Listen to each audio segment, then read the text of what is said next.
Ishchanurupamabhiyasya Jeshvatesa Govindamadipurusham Tamaham bhajami Shiram yathada vivikara vishesha yoga Sanjayate nahitata pritadasti heto Yasam mukama kitata samupaiti karya Govindamadipurusham Tamaham bhajami Dipachineva hidyasantamayudetya Dipayate vivritahetu samana dharma Yastavineva hijavishnudaya hibhati Govindamadipurusham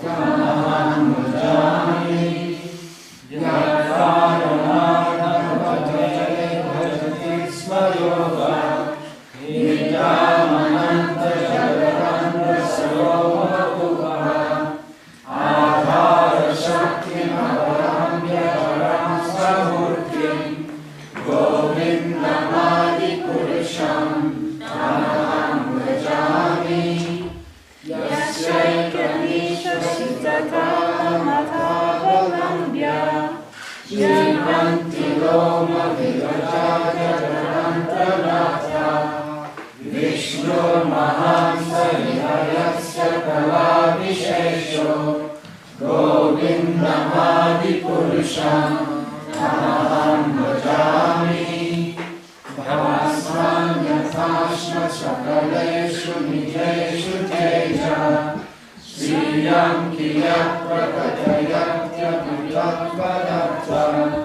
Brahmaya esha jagadanta vidhana karta Govindamadipurusham Tamaham bhajami Yajapada pallava yugam vidhaya kumbha Vande pranama samaye sadanadiraja Vignani manutamalasya jagattrayasya Govindamadipurusham Tamaham bhajami Anirmani gaganamambu maruddhishasya Kalasathatma manasiti jagattrayani Yasmat bhavanti vibhavanti vishanti yamcha Govindamadipurusham Tamaham bhajami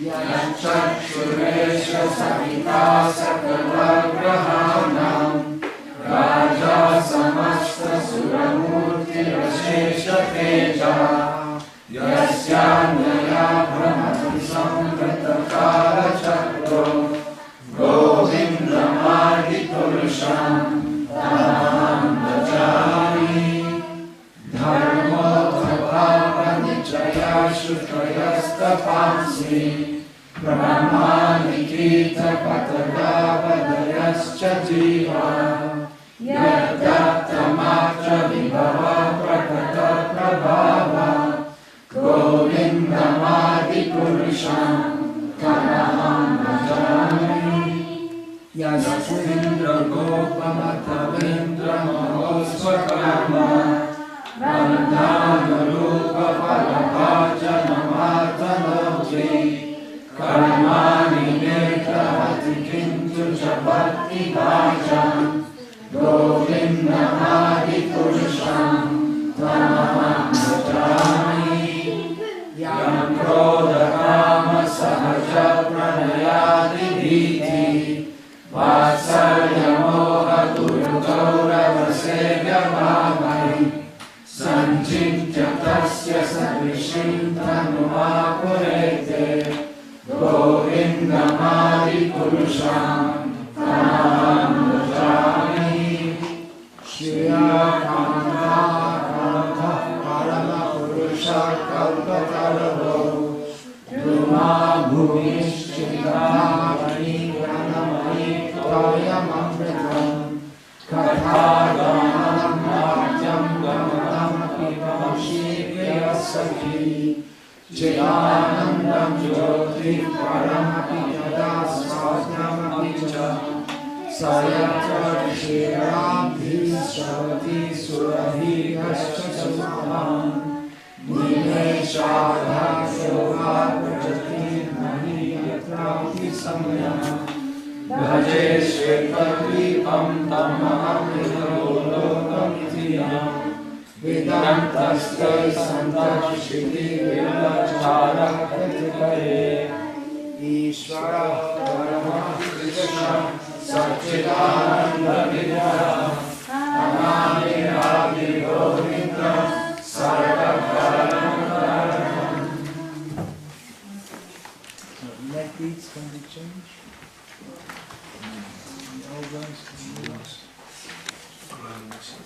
Hare Krishna, Hare Krishna, Krishna Krishna, Hare Hare, Hare Rama, Rama Rama, Hare Hare, Hare Krishna, Krishna Krishna, Hare Hare, Hare Rama, Rama Rama, Hare Hare, Krishna Krishna, Hare Hare, Hare Rama, Rama Rama, Hare Hare, Hare Krishna, Krishna Krishna, Hare Hare, Hare Rama, Rama Rama, Hare Hare, Hare Krishna, Krishna Krishna, Hare Hare, Hare Rama, Rama Rama, Hare Hare, Hare Krishna, Krishna Krishna, Hare Hare, Hare Rama, Rama Rama, Hare Hare, Hare Krishna, Krishna Krishna, Hare Hare, Hare Rama, Rama Rama, Hare Hare, Hare Krishna, Krishna Krishna, Hare Hare, Hare Rama, Rama Rama, Hare Hare, Hare Krishna, Krishna Krishna, Hare Hare, Hare Rama, Rama Rama, Hare Hare, Hare Krishna, Krishna Krishna, Hare Hare, Hare Rama, Rama Rama, Hare Hare. Hare Krishna. So,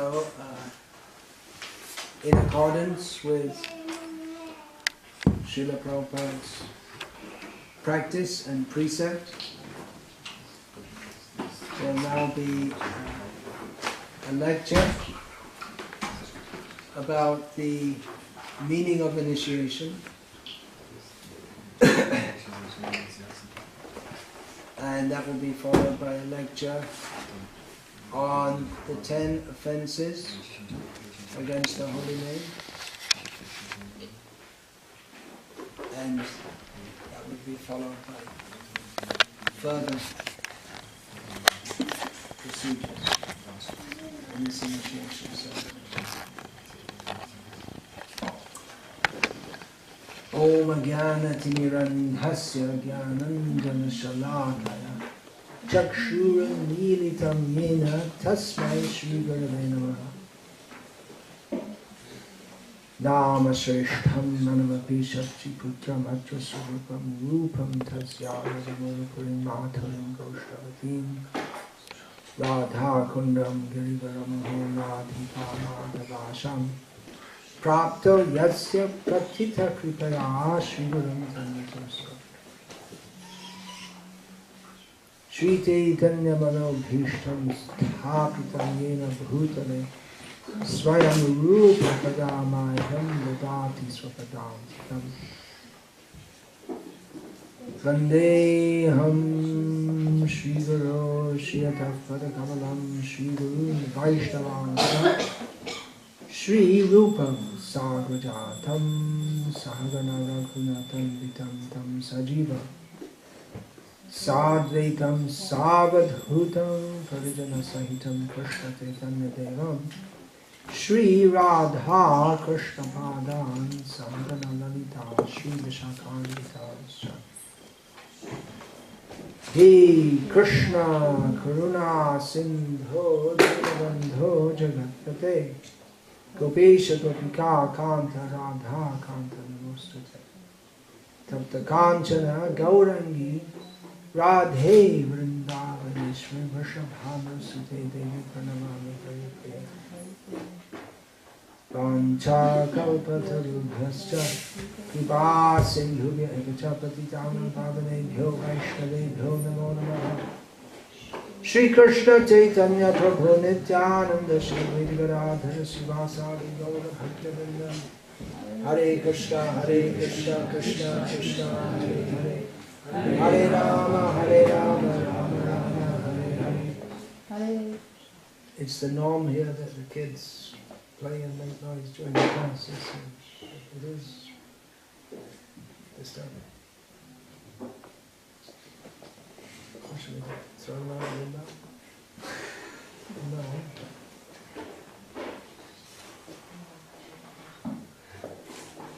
It is a disturbance. We have to hear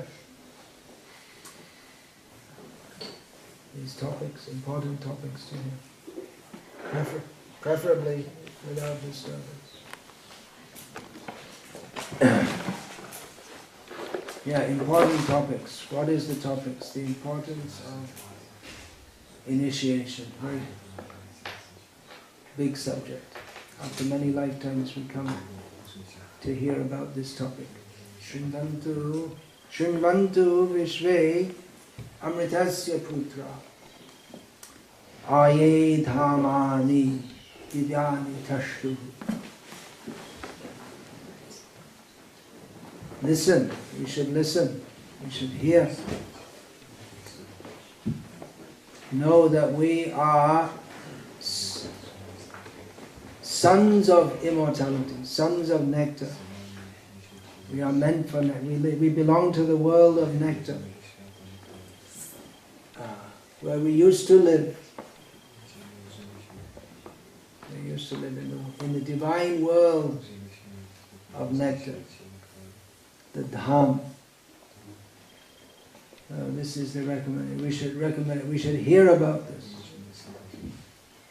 Generally, we don't hear about this. We have many things to hear about. Many things we like to hear. Shrotavyadi Rajendra Viram Santi Sahasrasha Apashyatam Atmatadram Griheshu Grihametinam. Even after attaining this human form of life, we are not serious about Atma Tattva, the nature of the soul, understanding of who we are. We are simply tied up in family life, and we have many things that we like to discuss. At this point, who we are, what is the purpose of life? Where did we come from? Where are we going? We have no interest to hear all of this.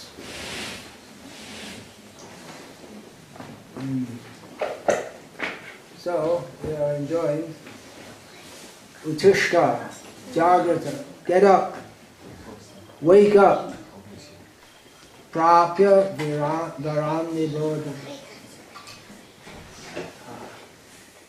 Attain the boon of human life, become aware of it. So how to attain that? Well, we have to follow the process. But that process, Kshurasya Dhara Nishita Duratera, that process of attaining our eternal life, it is like a razor's edge. It's difficult to traverse that path. Durgang patas tat kravayo vadanti. Those who know, they say that this path is very difficult. So, many times you say Krishna consciousness is very easy. Actually, it's very easy. What is done in Krishna consciousness? Hearing about Krishna, chanting about Krishna, serving Krishna in various ways. It's not difficult compared to, I was just talking about that. Yesterday was it? Karma Siddhi, Jnana Siddhi, Yoga Siddhi.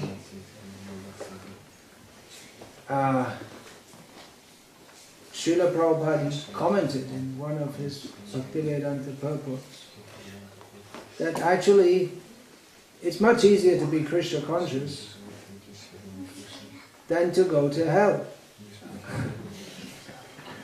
People have to make, people in the modern age especially, people make elaborate arrangements for casinos and brothels and slaughterhouses. They make elaborate arrangements, but for Krishna consciousness you don't have to have any elaborate arrangement. Anyone can sit anywhere and chant Hare Krishna and go back to Godhead.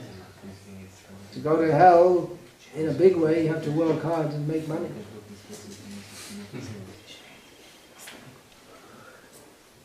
Of course you can do it without working hard and making money, but the orthodox way of going to hell requires that you need to have sufficient income.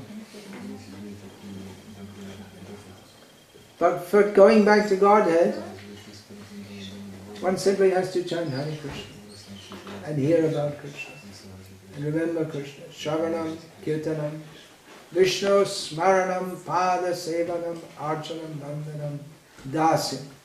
And then one is fixed in these 7 processes, or even one of these 7 processes, then comes the question of Sakyam and Atma-nivedana. 7 processes are hearing about Krishna, chanting about Krishna, remembering Krishna, serving the lotus feet of Krishna, worshipping the deity of Krishna, praying to Krishna, and identifying oneself as the servant of Krishna. Then in the advanced stage there is identifying oneself as a friend of Krishna and fully surrendering to Krishna. So it's easy. And compared to the path of following many austerities, it's also much easier. But it's difficult also.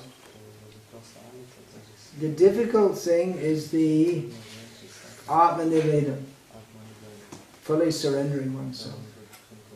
Because we're attached in this material world. Not only are we attached to whatever little things we consider to be our possession, but we're also attached to our misconceptions. We're attached to, even if we don't have much to try to enjoy in this world, we're attached to the hope of enjoying, the prospect of enjoying. So, in some ways, it's easier to perform the difficult austerities of the yogis than to be Krishna conscious. The yogis, they can perform very difficult austerities, but to give up their sense of independence from Krishna, they're not ready. The idea, I'm doing it by myself. I'm a self-made man. I did it my way. The rugged individual. So this individualism, the sense of individualism separate from Krishna, keeps us separate from Krishna. Krishna consciousness is actual individualism. When we fully realize ourselves, who we actually are. But as long as we're attached to being something else than what we really are, which is a servant of Krishna, then we don't surrender to Krishna. So it's a difficult path in many ways. Maya is always calling. There are two things. There's Krishna consciousness and there's Maya. Krishna Surya Sama Maya Hoy Andhaka. Jaha Krishna Taha Nahi Maya Adhika. Krishna is just like the sun. And Maya, illusion, is just like darkness. So where there is the sunshine, there is no darkness. Where there is Krishna, there is no illusion.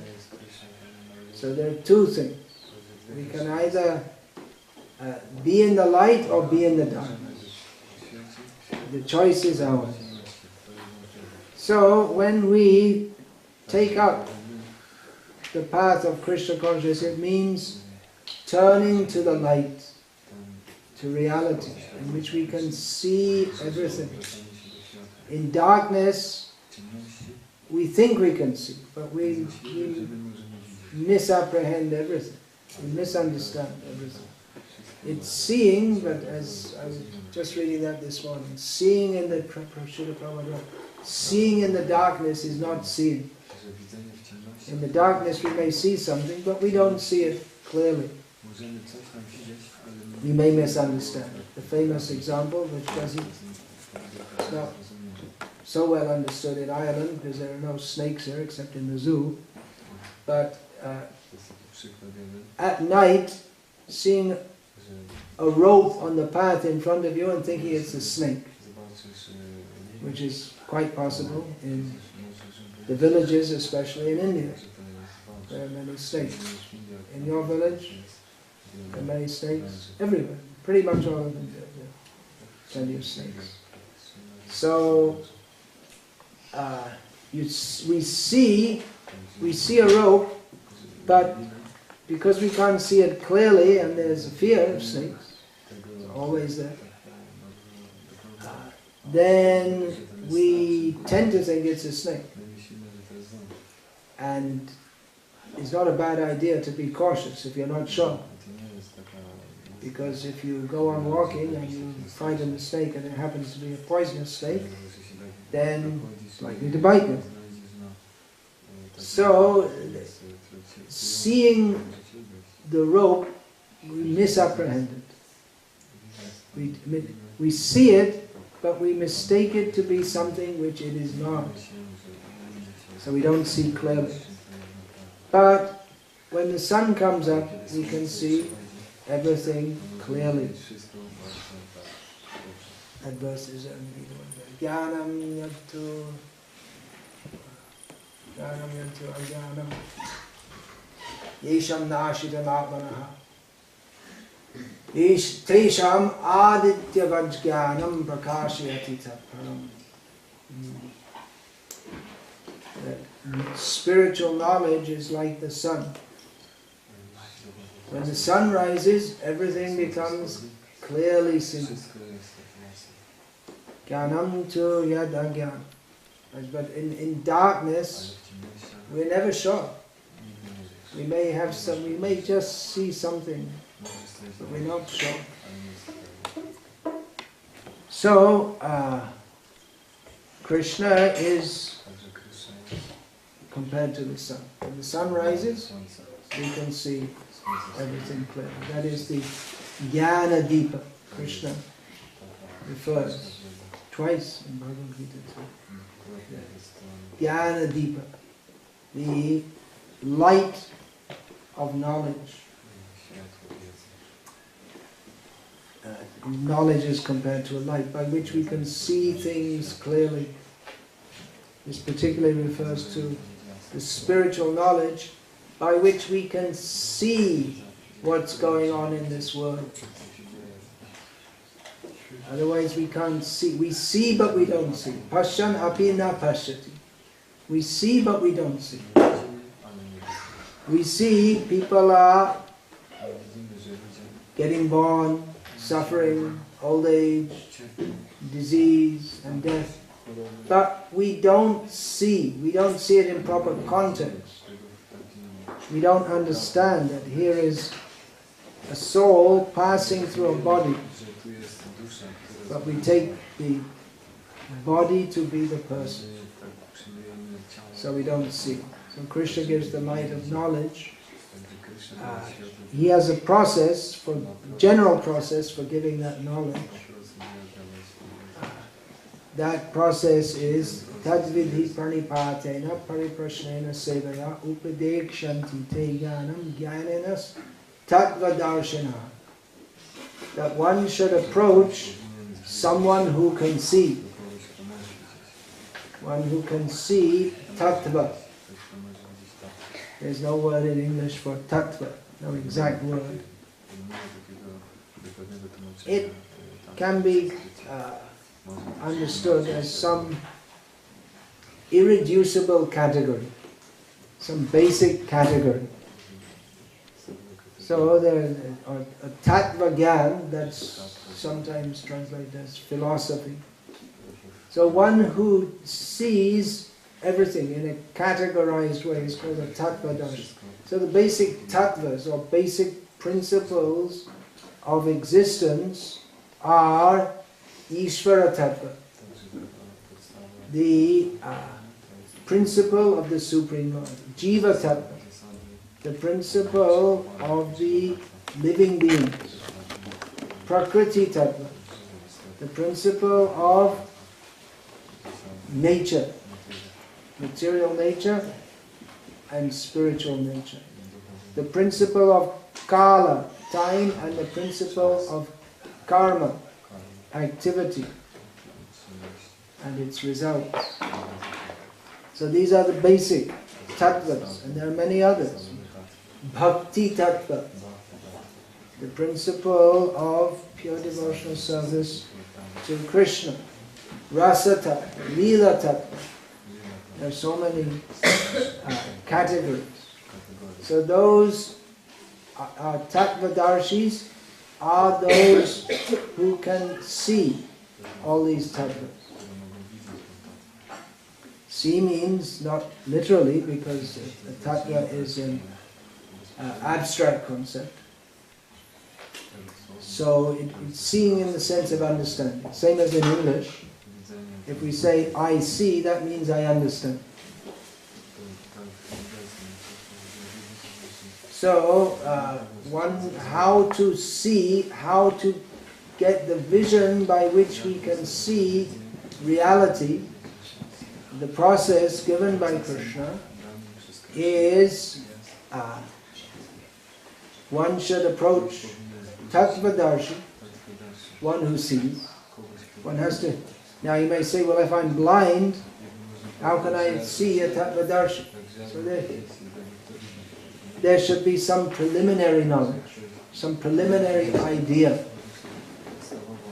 Just like if you want to buy a diamond and you think, okay, I have to go to a shop to buy a diamond. And you go in the grocer's shop. No, it's not going to work. In grocer's shop, they don't sell diamonds. Then you could try in the barber shop. They don't sell diamonds either. And you can go in the bar. They don't sell diamonds either. One has to have some preliminary sense of what one is doing. That I'm looking for that valuable direction which I won't get in the shopping place. This you can dial a pizza, you can't dial a guru. And nowadays you can get on the internet also, everything's there on the internet. But one has to have some preliminary understanding. So the preliminary understanding of who should approach a guru. There are so many gurus. Shukracharya is also a guru. He gave power to the demons for conquering the heavenly world. So that's one kind of guru. Teacher. There are many different kinds of gurus. You can have a guru for playing musical instruments, that's also for dancing. These are all within the Vedic system. But what kind of guru we should approach to take us out of the darkness of ignorance, that is described by Krishna himself, who is the best of gurus. Vande Krishnam Jagadguru. Shankaracharya, he prays to Krishna, offering respect to Krishna as the guru of the whole universe.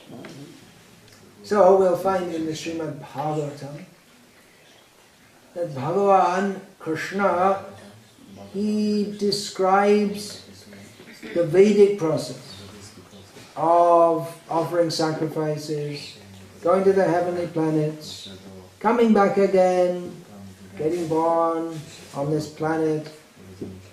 He summarized that briefly in Bhagavad Gita, where he describes that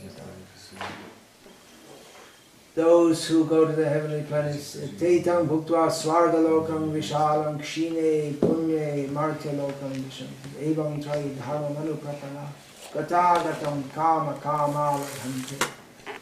Persons, they go to the heavenly planets by following the Vedic process to fulfill their desires.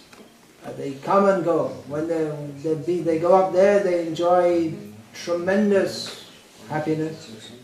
But when their stock of pious merits is almost exhausted, then again they have to come back to this planet of death. So Krishna describes that more in the Bhagavatam, and he says that actually there's no real happiness in the heavenly planets anyway. It's all useless. And then he says, Tasmad Gurum Prapadyeta Jignasu Shreya Uttamam. He says that, therefore, having understood this phantasmagoria of trying to enjoy this material world, to be just that, phantasmagoria, as being completely useless. A person who has realized that, or as Srila Prabhupada sometimes used to say, the qualification for entering spiritual life is to be disgusted with material life, to be disgusted with the prospect of enjoying this material world. Then someone who's come to that platform, they should approach a guru to inquire about the topmost possible benefit. Otherwise people approach gurus for going to the heavenly planets, or for learning to play a musical instrument, or for learning to dance, or whatever. So they may do so. But this kind of guru, Krishna is telling us to approach, how we can attain the topmost benefit. Shreya Uttama.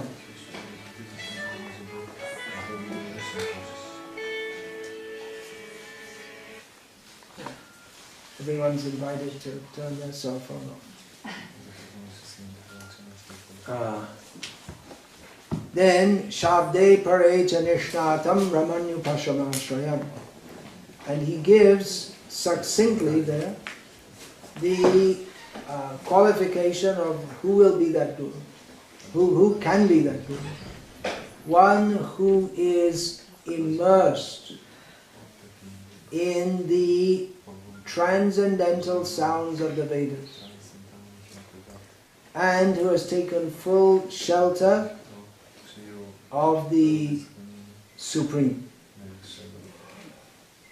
So Shabde Pare is elsewhere in the Shastra it's described that within the Vedas there are two kinds of knowledge. Veda means knowledge. There are two kinds of knowledge. One is Paravidya and the other is Aparavidya. Paravidya means transcendental knowledge, and Aparavidya means knowledge of this material world. So Krishna says to approach when one is disgusted or when one has seen the futility of trying to enjoy this material world, then one should approach a guru who is immersed in the spiritual knowledge of the Vedas and who has practically taken shelter of the Supreme Personality of Godhead. So, this is the guru one should approach. It's a very big topic. Who is a guru? Hotly disputed in the era following the departure of His Divine Grace, Srila Prabhupada, from this world, at least his manifest presence. These are the two basic qualities that Krishna gives. One who's absorbed in the spiritual knowledge of the Vedas, one who's immersed in, literally immersed, nishnata, and Brahmanya Upamashrayam, one who has taken shelter of the Supreme, and the prefix there is upa, means following, so that means by the parampara system. One who by parampara system has taken shelter of the Supreme. So,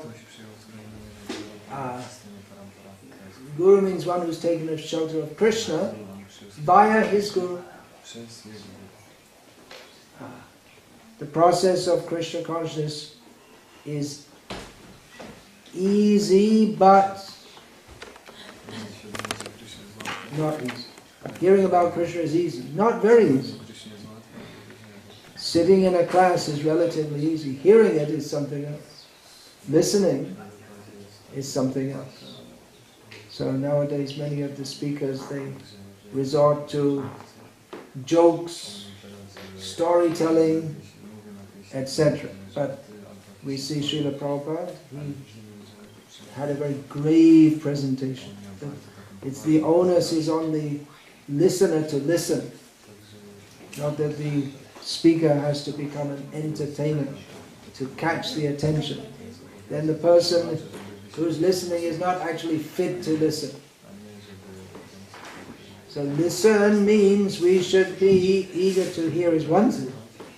Another thing means that we should be ready to accept the instruction. Anyone can come and listen, but when one is ready to accept the instruction, then one should accept the Guru. Not farcical. As Srila Prabhupada often said, we should not keep a Guru like someone keeps a pet dog. As is very, it's not very popular, it's almost it's like a central point of the culture in England, Ireland, America, and all these places. In fact, if in these countries, if a man punches a man, no one will care very much. But if you see a man beating a dog, they'll call the police, isn't it? It's taken more seriously, practically. So, one should not keep a guru like a pet dog. A pet dog you're very affectionate to, but you don't take any instruction from the dog. You consider yourself to be the master. The dog is meant for serving me. I remember many years ago that one of my godbrothers told me he met one of the big industrialists in India, and this family is famous for building temples of Vishnu. So this godbrother said to this industrialist, you know who I'm talking about? Building temples means build. So this godbrother said, well, yeah, it's nice that you're building temples, but actually we have to also take direction from Guru. And the man replied, oh yeah, yes, I have a Guru, yes, I just sent him to South India for preaching. I sent him. I'm the rich man, and I give money to the guru, and I send him here and there. Doing a good job. It's worth getting a garland.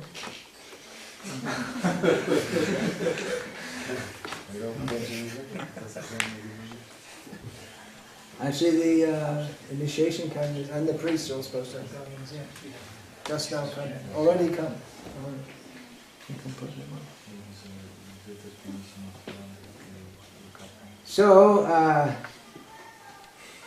this culture of accepting a guru is very much foreign to the modern Western center. Many people find it repulsive, actually. Whereas in India, it's very much part of the culture, at least among Hindus. Muslims don't like it, at least theoretically, they're not supposed to like it, although they have their peers also. It depends which sect of Islam they're in. But in the Western countries, it's considered something repulsive, that one should submit oneself to another person for guidance, although that's actually required by law, that from the age of 5 you have to send your children to school to get indoctrinated in what someone wants you to believe. That's considered proper. And they tell you, and then you can just, you go to school for minimum 10 years, isn't it? What is it in Britain now? 10 years? What age are they allowed out? 18. No, 18? They have to go till they're 18? Yeah, they're not allowed to leave before that? From next year it has to be 18. They have to be 18 years old before they can leave. When I was a kid, I think it was 15. And then they put it up to 16. They're putting it up to 18. And then they put it up further and further. So, and then they say, after they've indoctrinated you for 10, 12, whatever, how many years, then they say, and then after that you can choose to think whatever you like. After they've already totally indoctrinated you with all their, you're not allowed to say. Anyway, baloney, that's a good Irish sounding word. So there's this idea that, you see, you choose what you want to do and what you think. But it's funny that people in the Western world all seem to choose in, not exactly in the same way, but in similar categories. I mean, for instance, some people in Northern Ireland choose to be unionists. They choose, they really choose. And you don't find anyone in France, for instance, saying that we want to be part of the United Kingdom with the Queen. Why don't they choose that? They never had any idea because of their cultural background. Some people choose, what do they call the Catholics? Fenians, what else they call them? Nationalists or whatever. So, or someone becomes an atheist, but they're also following a leader. The leader of the atheists in Britain today is Richard Dawkins, and you have Sam Harris on the other side of the blue, and company. So they're giving ideas, and people follow them, and people say, well, you should choose and what you believe in, but people believe in Big Bang. There's a Big Bang. And say, it's, we believe in that. Of course, it's science, but they don't know. They didn't study all the science. Everyone will say, yes, of course, there was a Big Bang. You say, can you prove it? You prove this? You ask any scientist, they can't prove it. But the average person in the street, they haven't even got a clue of what the scientific hypothesis, which is supposed to support it, is. But they just believe it. They're taught in school or whatever. Everywhere.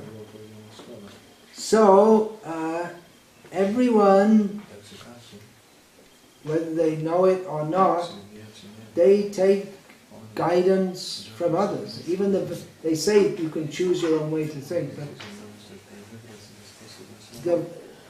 we're culturally programmed in certain ways, even people who want to be different. Just like, I think in the 80s they started this fashion of having rings like this, and what's that in your lip? What is it? What's it called? Piercing. Piercing. But what's that particular thing that's sitting there? It's a piece of steel. It's a ring in your mouth. So that at the time was something different. But it's not anymore. It's one kind of stereotype that people have. And before that there were hippies, and before that there were beatniks, and mods and rockers. Anyone ever heard of mods and rockers? So they're all being different, but all being different in the same way. So you can't. There's a limited number of things you can do to be different. So this whole idea that we're expressing ourselves, but yeah, there may have been some leaders in the field, like I guess Picasso was a leader in the field of what's now called modern art. He's expressing his madness in various ways, the tortured state of his mind. And that's supposed to be art. And then other people come along. I often tell this, but a true anecdote from the United States of America, about 3 or 4 years ago, in the city of Philadelphia. We were driving past some building, and it looked very distinguished, very big building, and yeah, a very distinguished looking building. And there was nice lawn in the front. Then I saw on the lawn there's a whole pile of garbage. And I thought, how is that? Everything, why do they put a pile of garbage in front of such a nice building? Then I saw the sign, Philadelphia Museum of Modern Art. And then I understood the pile of garbage is a work of art. That's supposed to be something expressing your emotion. So, if anyone ever tries to give you a ticket for throwing garbage, you can say, no, I was expressing it, it's modern art. And then someone goes in the Tate Gallery with a spray paint and said, no, I'm expressing myself by defacing all these paintings. Nowadays they sell them. But someone did that years ago. He went in and sprayed all these paintings. One painting's worth £500,000 or something. He just sprayed it. Yeah, I'm expressing myself. That's how they get away with pornography also, right? It's horrible, pornography. But, so, well, it's art, so we're expressing ourselves. So, yeah, it's really... Srila Prabhupada used to call this modern society cat and dog society, which is... I always used to think that was very insulting to the cats and dogs. Because cats and dogs are not so degraded. So, how to get out of this mess? How to get out of this mess? Tasmad gurum prapadyeta jiyasu shreya uttamam. We should inquire about our best benefit. What is our real benefit out of this madness of the modern... I mean, it's not just in the modern... Even Krishna is talking about the pious Vedic society as being completely illusion. And what to speak of this completely insane world. I had some realization even before coming to this movement. I didn't know what to do, where to go, but I thought, I want to be part of this madhouse. Everyone's crazy. Jai Srila Prabhupada. Today's my birthday, by the way. It's not only Krishna's birthday. My birthday too. Many devotees had their birthday this day. I was initiated. Srila Prabhupada, etc. Formally initiated disciple on this day. So, yeah, this is birth, spiritual birth. We're born. Everyone is born in this world like the cats and dogs. The cats and dogs, they get born. They have no spiritual knowledge. They have no spiritual direction. they simply eat, sleep, mate, and fight. And the human beings do the same. Ahara nidra bhayamaitunam samanamaitat pashubhenanam. Jnanam hitesham adhiko vishesham jnanena hina pashubhenanam. So eat humans, they eat, animals they eat. Humans, they sleep, animals sleep. Humans have sex, animals have sex. Humans fight, animals fight. Humans have taken it to a very sophisticated level. Now the American and British governments are accusing the Syrian government of using this what's that called? Chemical weapons on the rebels. So they're using that as an excuse to attack them. Whether they did or not doesn't really matter. But anyway, you have to have some excuse. So as long as they're killing them with bullets and bombs and mortars, somehow or other it's okay. But when you use chemical weapons, it's not okay. And that's then send in the army. It's time to invade. Come on, all you big strong men, Uncle Sam needs your help again, and all that kind of thing. He's got himself in a terrible jam in Syria. Syria. Okay. Not Vietnam this time. So, yeah, it's one hell of a mess.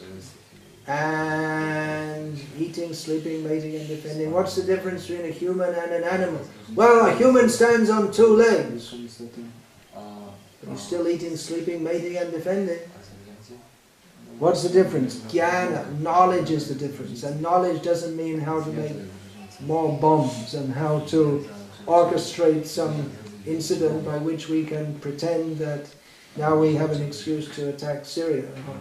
Knowledge doesn't mean to go to a university and learn how to, in a more sophisticated way, eat, sleep, mate and defend. And discuss all kinds of, maybe some people in the university discuss philosophy, not much, but even so they miss the point. What is the point? The point is, Janma Mrityu Jara Vyadhi Dukkha Doshanu Darshanam.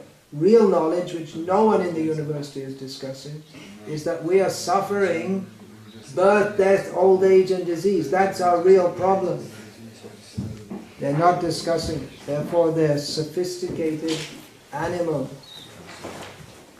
So, real birth is not birth from a mother's womb, but the birth that one gets when one proffers oneself as an initiate in Krishna consciousness, or in gaining transcendental knowledge.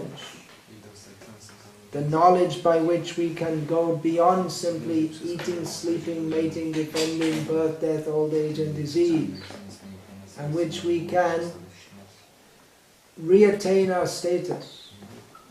Amritasya putra. We are sons of Amrita. Amrita means nectar, and it means deathlessness. We are meant for that. We require to get that knowledge. So, Diksha, initiation, is the process by which transcendental knowledge is imparted. Divyam jnanam yato davyat purvam papasya sankshayam. Then what's the next one? Tato Diksha vidhanena. Carry on into life. I always get that second line mixed up. So anyway, the first line, that's the Tata Diksheti Tad Protam. Yeah, that is called Diksha, that process by which Divyam Jnana, spiritual knowledge is imparted, and one becomes free from the effect of all sin. So this is required for every human being, actual human. Otherwise, one is human in name only. Dvipagda Pashu. 2 legs, but still an animal. Or Nara Pashu. Human, but actually an animal. This is required. Otherwise, what is the use of this human life? What is the meaning of it? We're born, we live for some time, and we die. Where we came from, we don't know. Where we're going, we don't know. What are we doing, we don't know. Simply wasting our life. So human life is meant for making a solution to the problem of birth and death. And for that, we require knowledge, we require guidance. We have to submit ourselves.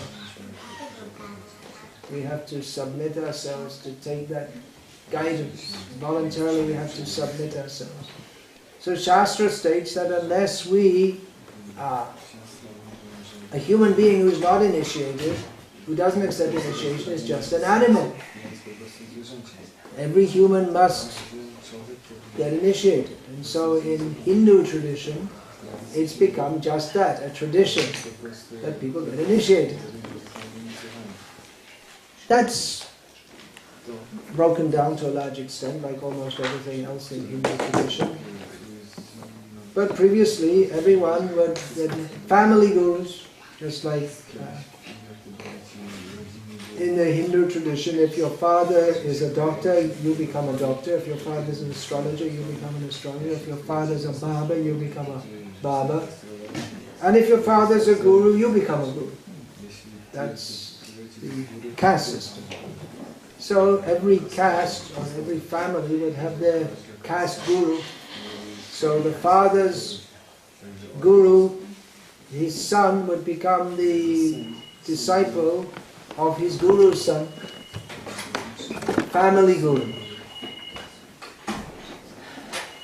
But only in most cases, only the semblance of discipleship was there. So Srila Prabhupada said, don't keep a guru like a pet dog.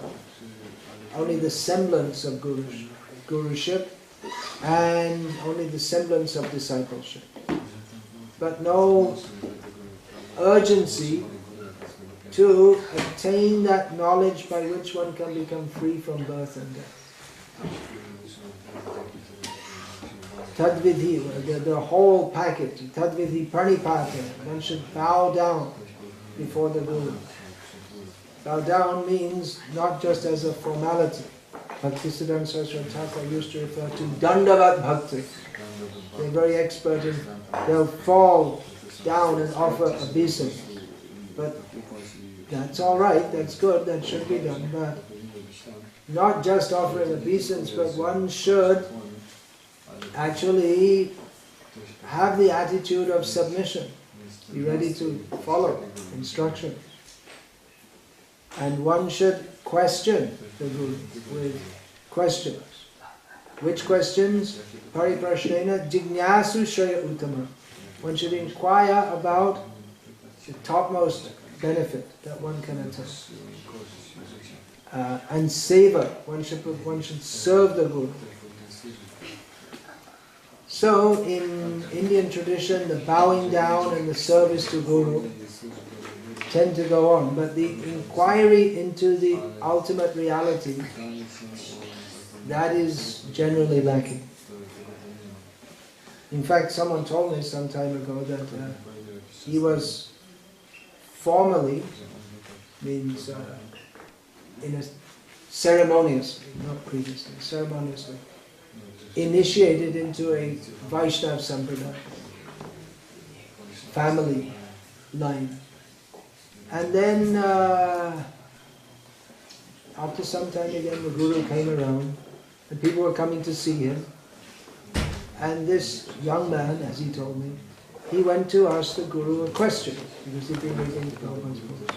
So he asked him, And the Guru got upset. He wanted to ask a question, like, how can we advance? You know, why are you asking me this?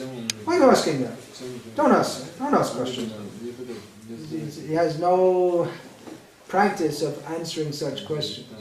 They'll speak on Krishna Katha, but in a way that doesn't give rise to inquiry about the ultimate goal of life. It doesn't give rise to a spirit of surrender to Krishna. That's why I was saying this. Mostly they'll speak in an entertaining way, tell stories of Krishna, which is very nice. In one sense, a lot better than watching a Batman movie or something else similarly inane.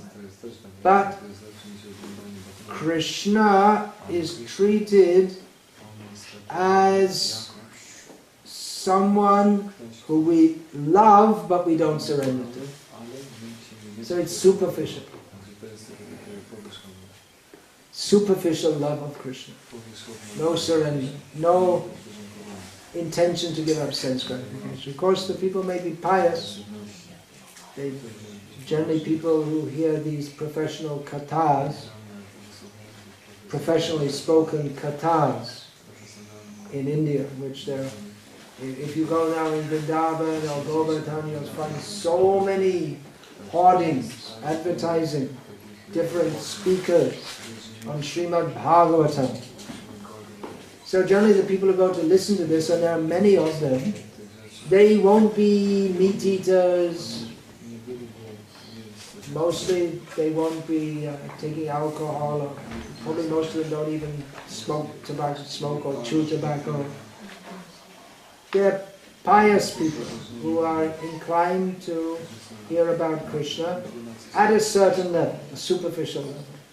And there are those who also fulfill that need by speaking in a superficial way. Superficial way means they'll tell the pastime. But the idea that we have to surrender to Krishna and give up sense gratification and get free from material attachments, no such idea is given. No such idea. Just that we love Krishna, we like to hear about Krishna, and we go on with our life, and that's enough. But that's not enough. Guru is not, sometimes in the modern West, because devotees are hesitant to use the term that Srila Prabhupada used for Guru, spiritual master. They use the term teacher. The actual term is Guru. That word has entered the English language in a bastardized way. I'm not using a swear word, that's the actual use of the English term. It's just like they'll say like a cricket guru. What is a cricket guru? Guru has no business with cricket. But they use it, it means someone who's an expert and he can teach others how to play cricket. So someone like that, cricket guru, or stocks and shares guru, or something like this. So the word guru is already went into the English language and got mangled. And spiritual master, devotees seems they're afraid to use that term because a term that you can have as a master that militates against the Western psyche, in which I know people like to think, I am the master. I am the master of all that I survey. I am the master of my own destiny. The idea that one should submit oneself to someone else, they don't like. So often devotees say, my teacher. But teacher, what does that come from? A teacher in the modern world is someone who they couldn't get any better job, so they became a teacher. That's what they said. If you don't know a subject very well, then you become a teacher. Or as one of my teachers at school told me, I like this job because it's short hours and long holidays. That's why he became a teacher. No interest in benefiting anyone. So the term guru doesn't just mean some teacher like in the school who Just like myself, when I left school, I never saw any of my teachers ever again. And they're not lamenting either. They didn't see them. There's no relation. It's just they have a job, they get paid, and I'm forced to go to that school. And when it's over, finished. That's all. I mean, there's no relationship between the teacher and the student. Although they, I guess, maybe, I don't know, maybe they organize this reunions or something. I don't know. I was never invited to one, so I probably wouldn't go anyway if they had that. But the relationship between guru and disciple is much more, well, it's not really, I wouldn't say it's much more anything, it's just in a completely different category. It's, the guru is supposed to accept on the behalf of Krishna, through the parampara system, the surrender of the disciple, and goads the disciple to surrender. It's not that, okay, here's the knowledge, and if you want, you can surrender, but he should push you. And it's not just knowledge, it's activity also. What is that? Jnanam vijnanam sahitam yajgatva moksha shubha. Krishna is giving the knowledge and the practical application of that knowledge by which one can become free from all ashubha, which means all inauspicious things and everything that's wrong. So this relationship of guru and disciple, it's precious because it is in relationship to Krishna.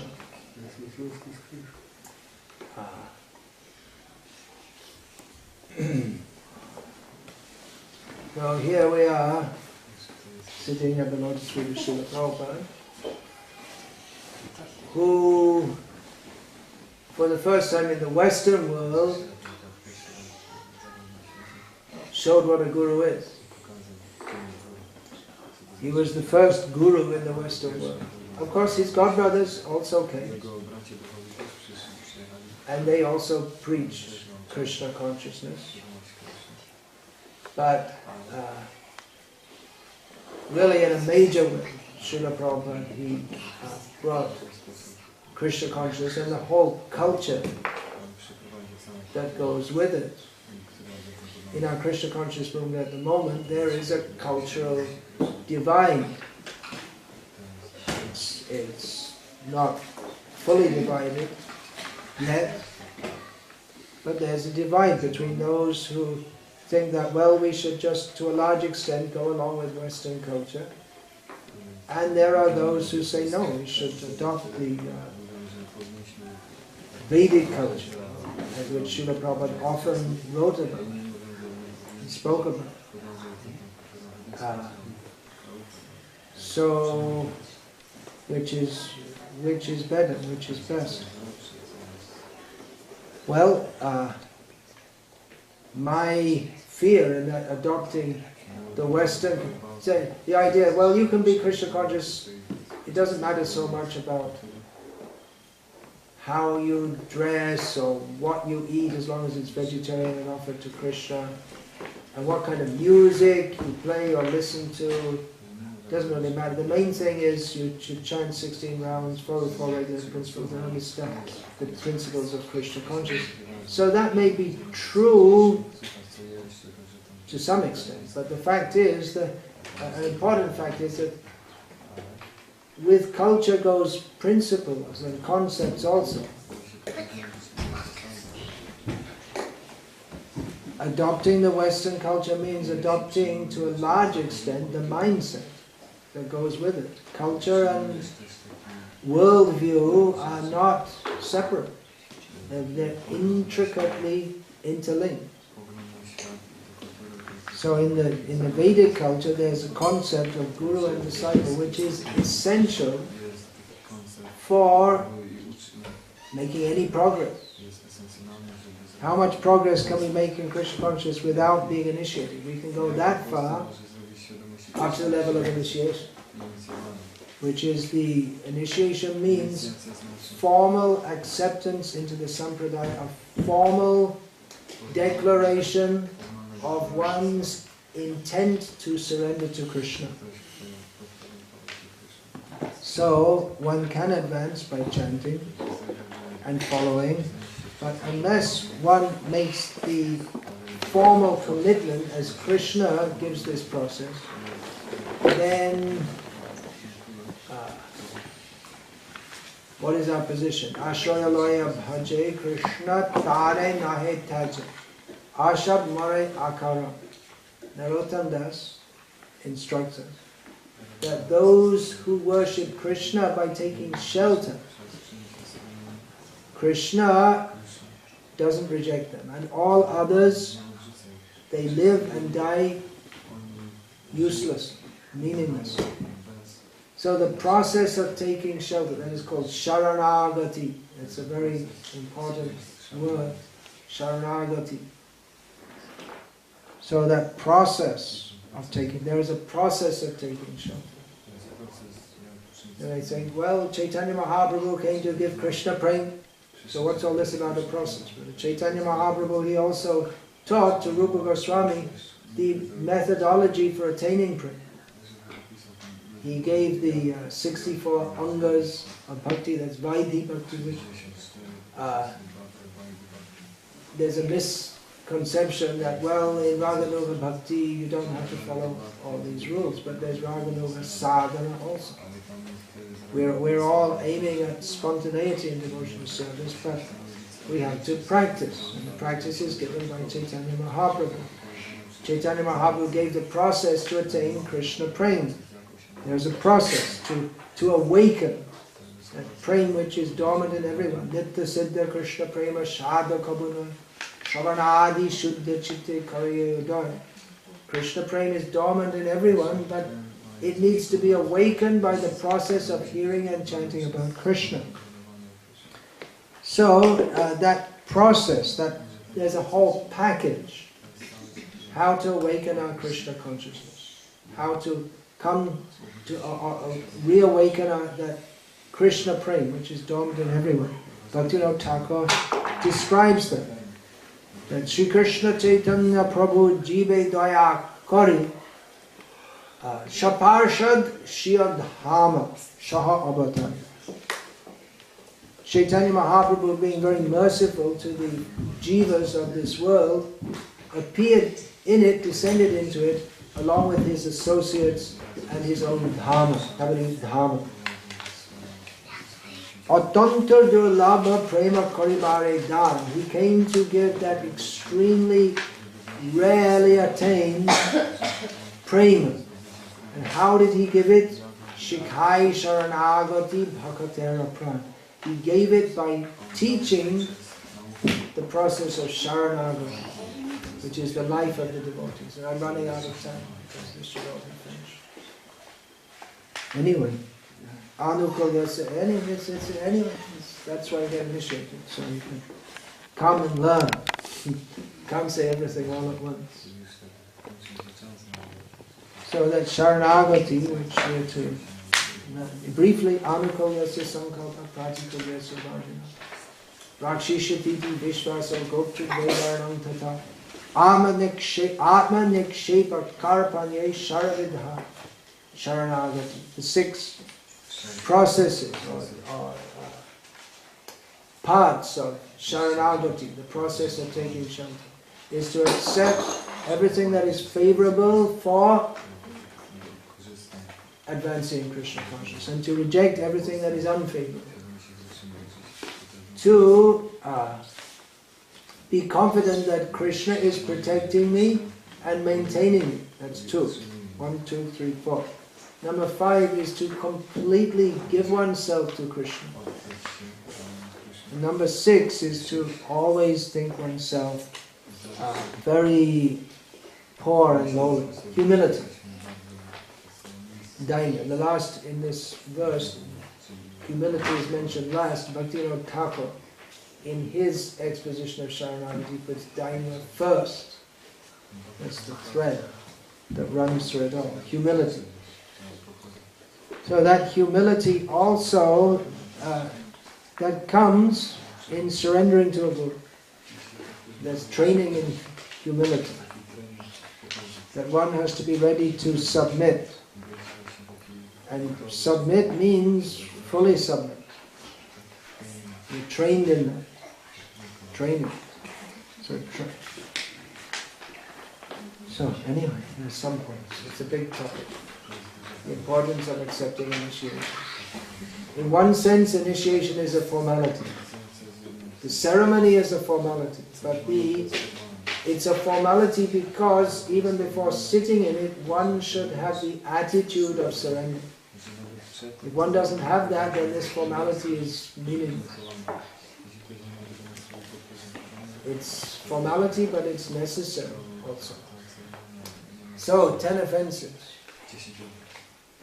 that are to be avoided.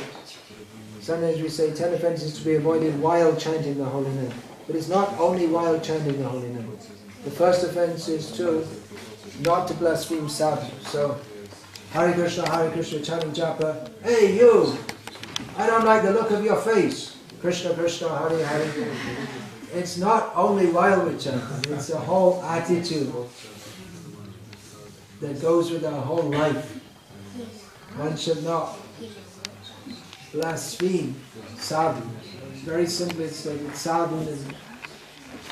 And Srila Prabhupada, he extrapolated that one should not criticize those devotees who have dedicated their lives for spreading the holy name all over the world.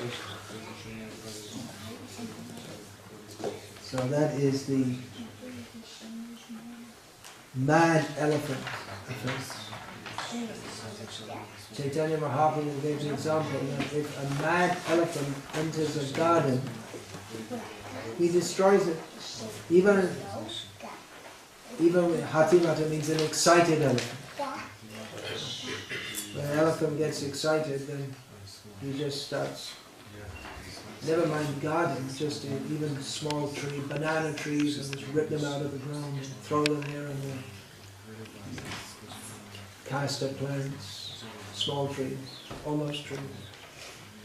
So we may cultivate a garden very nicely, but then if a mad elephant enters, it just very quickly will destroy it. So in the same way we may cultivate the garden of our Krishna consciousness very nicely, but if we blaspheme devotee, then very quickly that can be destroyed. Now, this should be understood properly also. This doesn't mean that one totally suspends one's sense of discrimination. This is what the Sahajis, Prakritya Sahajis, don't criticize anyone under any condition, or New Ages in the West. Don't criticize anyone ever. Discrimination means we have to see what is right and wrong and find out what is right and what is wrong. Just like in the beginning of Bhagavatam, it's stated. With Bhagavatam, it separates truth from untruth for the welfare of all. So blasphemy means in a spiteful attitude to criticize, to find faults where there are no faults, or to take some very minor fault, which isn't really a fault at all, and make a big thing of it. But on the other hand, if someone, in the name of teaching or preaching Krishna consciousness, is misrepresenting the message of the parampara, we should be alert to that. And we should alert others also who may be misled. So this is a topic to be understood very carefully. I've discussed it to some extent in that book I was speaking strongly in Srila Prabhupada's service. What is appropriate criticism and what is not. So, the second offense is to consider the names of demigods to be, or the demigods to be equal to or independent of Vishnu, or to think the demigods to be independent gods. This is common in Hindu culture in India. Now it's coming to the West also. Western people worshipping demigods. But Western people worshipping demigods, I don't know if the demigods will even begin to accept it. We can worship, we're not qualified to worship Krishna, but we've been given the eligibility by Srila Prabhupada and by the holy name. What's the eligibility for worshipping the demigods? One has to be a pure Brahmin to do all of that. Otherwise you just can't stick a sheep linga in the ground and start worshipping. There's some qualification is required. We don't have any qualification to worship Krishna, but Srila Prabhupada gave that qualification. But just out of imagination, if you start worshipping demigods, then that won't be accepted. So it's a mistake to think that Krishna is one of the gods. There are so many gods, the gods. No, Krishna is supreme. We should understand this. If we may be chanting Hare Krishna, but if we think that Krishna is just another god, then we're not really chanting Hare Krishna, because chanting Hare Krishna means to surrender to Krishna, to pray to Krishna for pure devotional service. Or chanting Hare Krishna mantra means to pray, "Oh Krishna, oh energy of Krishna, please engage me in your service." And that means unalloyed service. Anya deva shrainai tomare kahinu bhai, e bhaktiya paramakara. Narottam Das says that the main cause for attaining bhakti is not to take shelter of any other gods. So, number 3, Guru Avagya, which means to disrespect the Guru. One major way of disrespecting the Guru is not to follow his instructions. So when one accepts the Guru, then one has to respect the Guru. That is the proper approach. One may think, well, the Guru taught me to be humble, like we should be humble, so I guess he should be humble also. So I better tell him a few things, what a jerk he is, and then he can become humble also. But that is not the proper process. One has to accept, as Krishna says, one has to accept Guru how? Acharyam mam vijaniyam navamanyeta karhichitna martya buddha suyeta sarvadeva mayo Guru. One has to accept the Acharya as me, Krishna says, and not disrespect him in any way. Acharya mam vijaniyam navamanyeta karhichitna. One shouldn't think that he's an ordinary mortal or envy him. One should accept the Guru as the representative of all the devotees. Guru means he should represent all the previous devotees in Parampara, all the demigods, all the devotees. How the Guru is Krishna, that also has to be understood properly. Not directly Krishna. Not that the Guru is going to take the disciple's wife and dance with her, because Krishna took in the Rasa Leela. Not like that. But Sakshad Haridvena Samasta Shastraya Ruktastika Bhavyata Eva Sabhi Kintu Prabhaya Priya Eva Tasya. We worship the lotus feet of the Guru, who is imbued of the nature of Vishnu-ness, Godness. But at the same time we understand that is so because he's a dear servant of the Lord. Not that he's directly Krishna. That's a great misunderstanding. He is and is not also. So we should understand carefully how he is, the Guru is as good as God and not to be disrespected, and at the same time he's not God but the servant of God. So to blaspheme the Vedic literature, or literature in pursuance of the Vedic Russian Shruti, Shastra in Buddhism. So one should not blaspheme or think that the Vedas, well, some parts are good and some parts are not good. In one sense that may be true, because certain parts of the Shastra, they're meant for people within the modes of material nature. Krishna himself says in Bhagavad Gita, Traigunya Vishaya Veda Nistraigunya Bhavarjuna. Krishna tells Arjuna that the Vedas are concerned with the subjects within the three modes of nature. You be transcendental.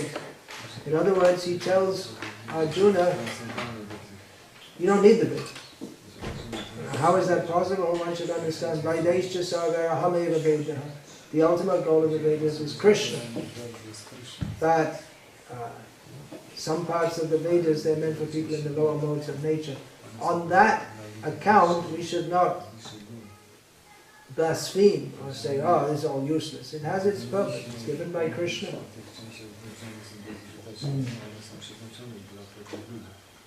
So,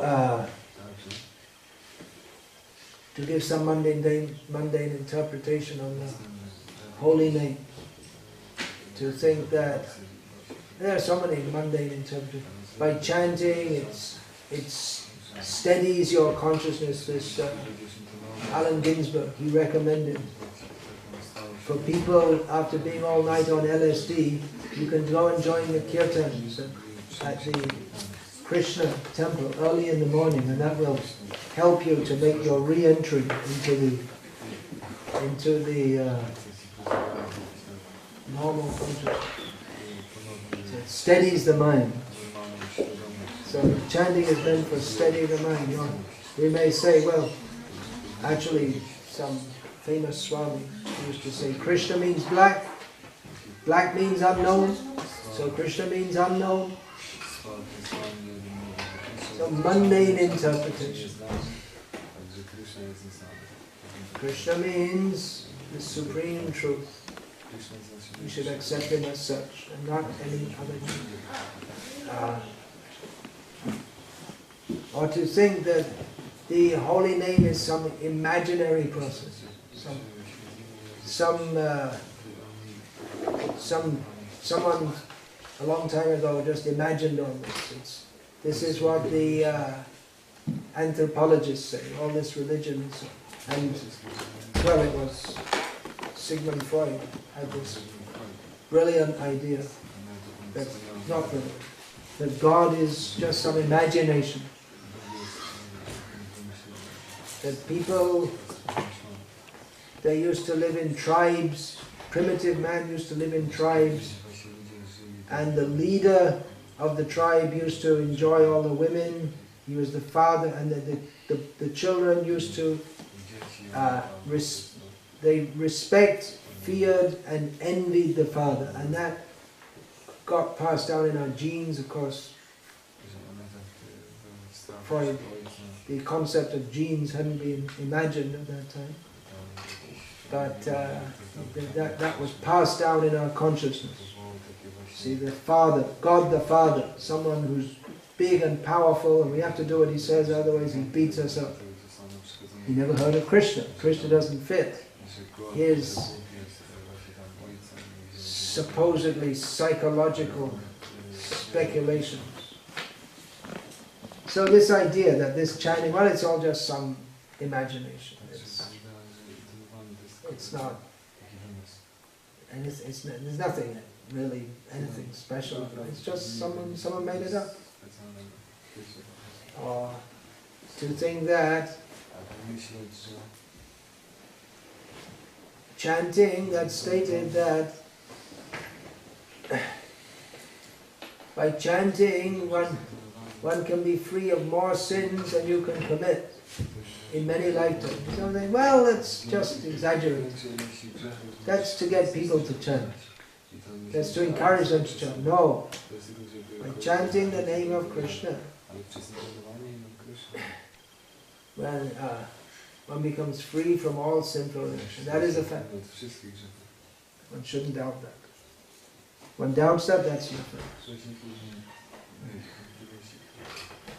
Then, to think that this chanting, it's just another process. Some people they do yoga, some people they do sacrifices, some people they give in charity, some people they visit holy places, and some people chant the holy name, and you can, it's all the same.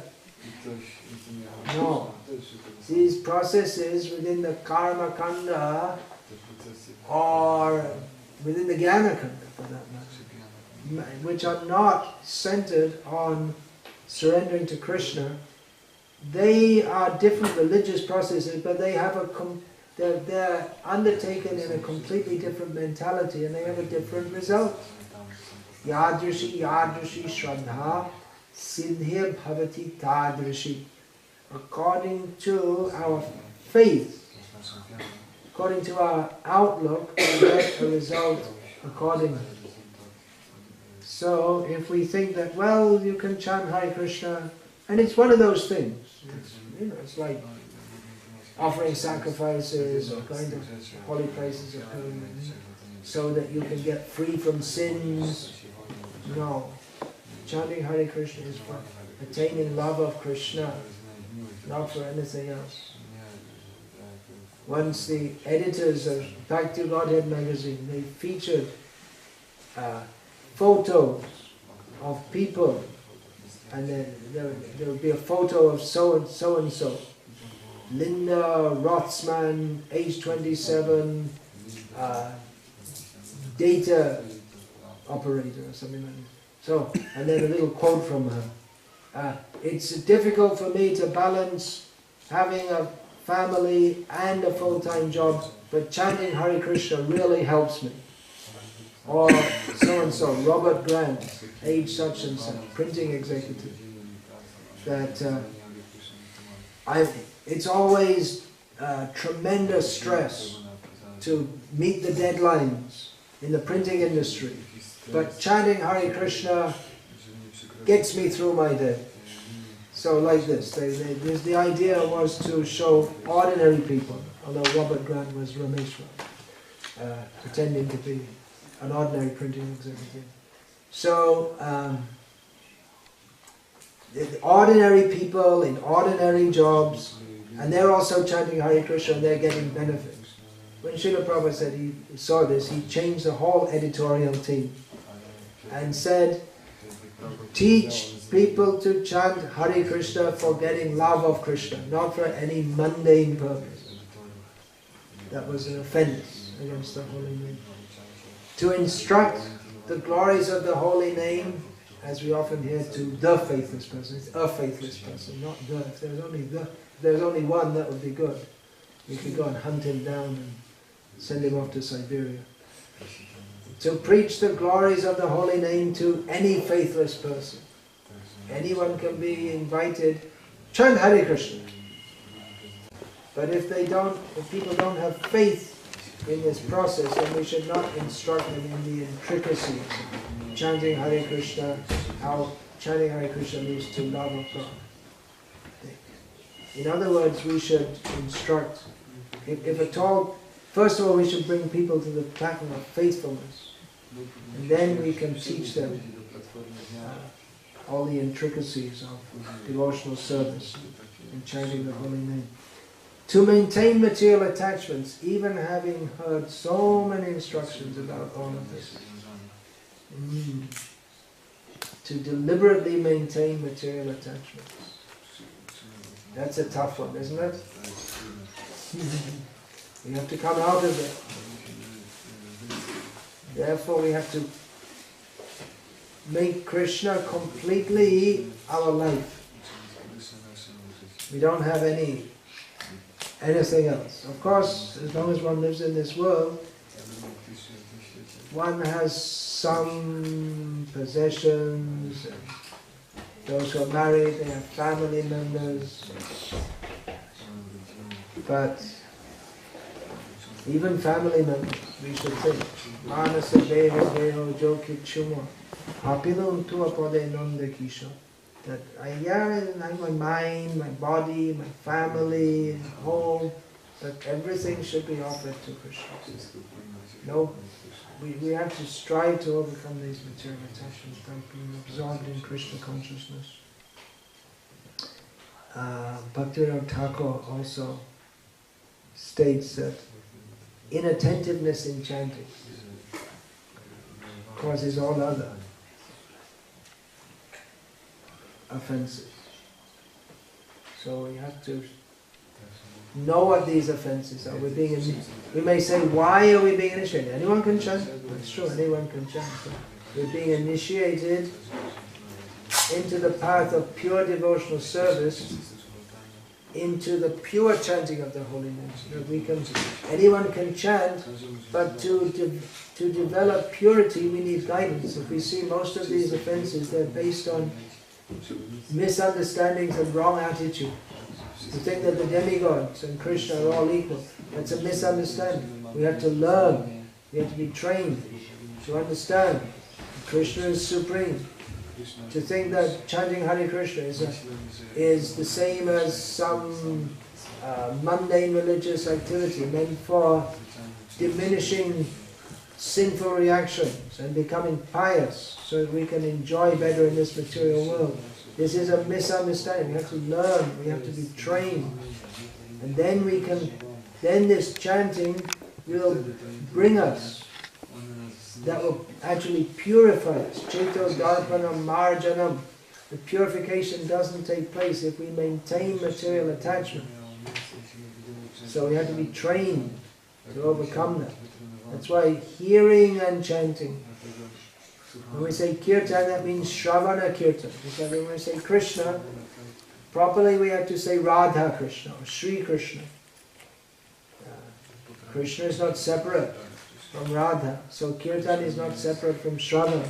Without hearing from a proper source, then our kirtan, our chanting won't come to the proper point.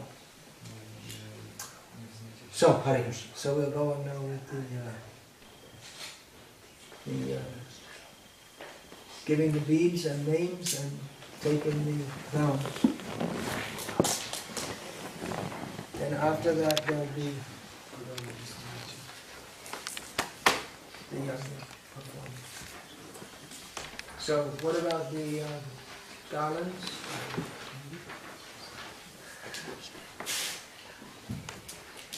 So those who are to be initiated on this most auspicious day of Sri Janamastami, in this most auspicious place, the abode of Sri Sri Govindadvipa, Sri Sri Radha Govinda and their servitors. They should take all this initiation with full seriousness. It's a lifelong commitment, life after life. We do see many devotees who after initiation slip back. Please don't do that. If you're not sure, you still have a few minutes to back up.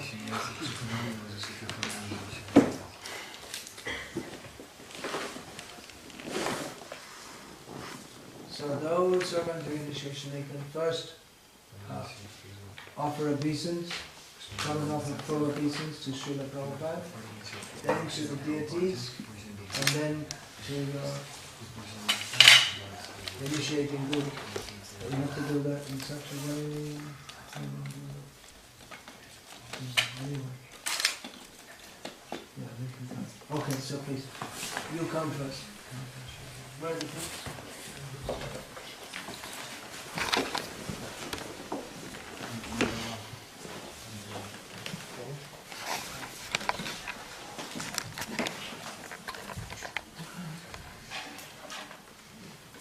So we're initiating the devotees on the order of Srila Prabhupada to be servants of Srila Prabhupada and devotees in Brahma.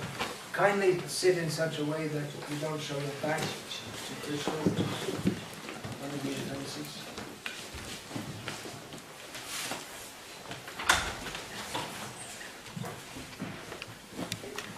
we're initiating devotees on behalf of Srila Prabhupada. There's this Ritvic philosophy that someone gives initiation, or they don't give initiation, Srila Prabhupada does, and the priest just acts on behalf. And no guru will say, I'm doing it independently. And this says Sai Baba and someone else. Every guru gives on behalf of his guru.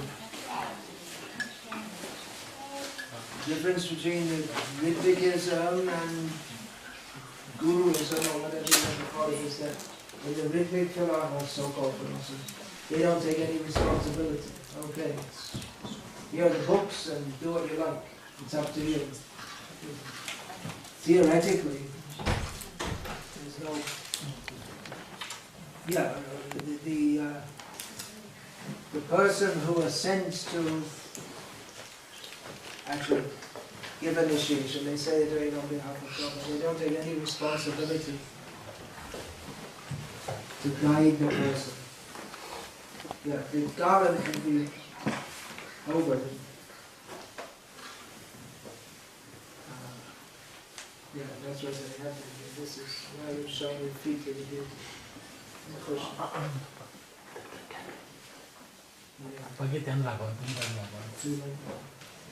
Please be careful not to show your back or feet to Krishna. So you can come and sit.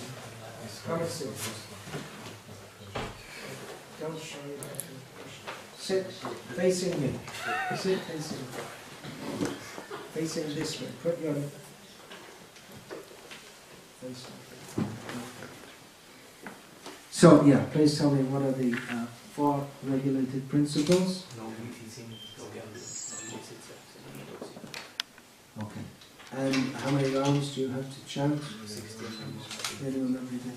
Alright, so on behalf of Srila Prabhupada, the Guru Parampara, I'm giving you the name Keshava Gokulananda Das.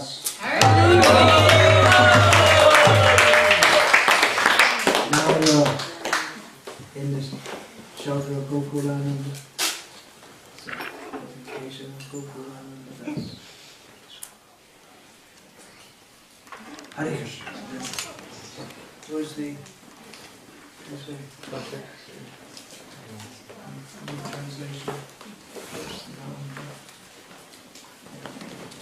Come and sit. Sit like this.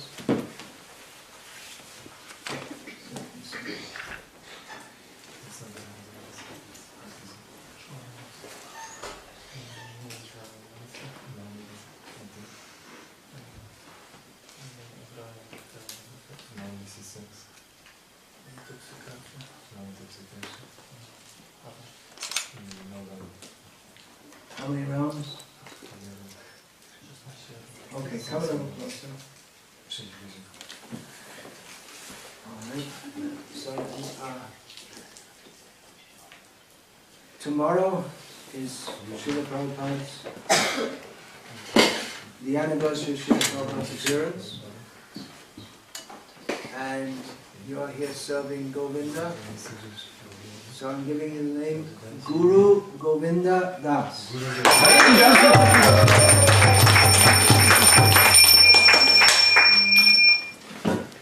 Remember your name? Yeshua. Yeshua Gokulananda. Hare Krishna. So, next. Don't worry, no one else knows what to do either. Whatever you do, they'll think you're great. You're an expert. I won't say anything. Unless you really don't.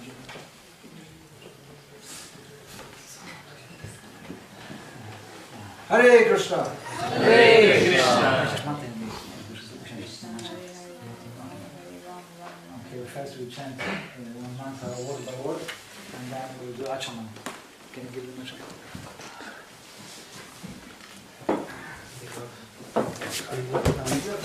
Sing a little bit. Don't press anything. Everything will be. Maybe you can focus on film 2 hours already enough, you know. Igor, small one. Sarvavastam Gatoviva Ya Smaret Pundarikaksham Sabhahyabhyantara Shruti Shri Vishnu Shri Vishnu Shri Vishnu Shri Vishnu Shri Vishnu Shri Vishnu. You can do Rachana first. You know how to do Rachana first. Show them. Then wash hands and then Madhavana, Narayana, Madhavana.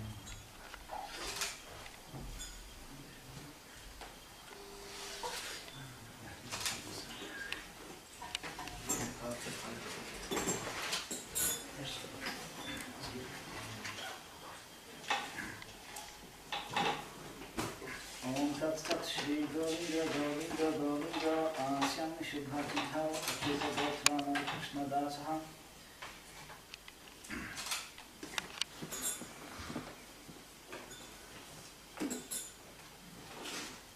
Sanat Kumara Bhaktu Kamadeva Yashir Shamam Patideva Helanat Devarshi Varya Purashar Chanam Tarat Kurma Harinam Nirat Asheshat.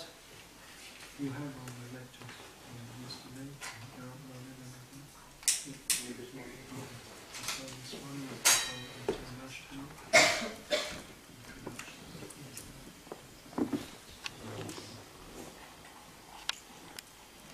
And then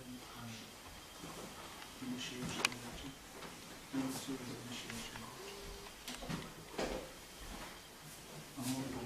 Vishnu Shri Vihati Chanda Shri Vishnu Devata Nistapana Divya Graha Om Guru Gura Swatam.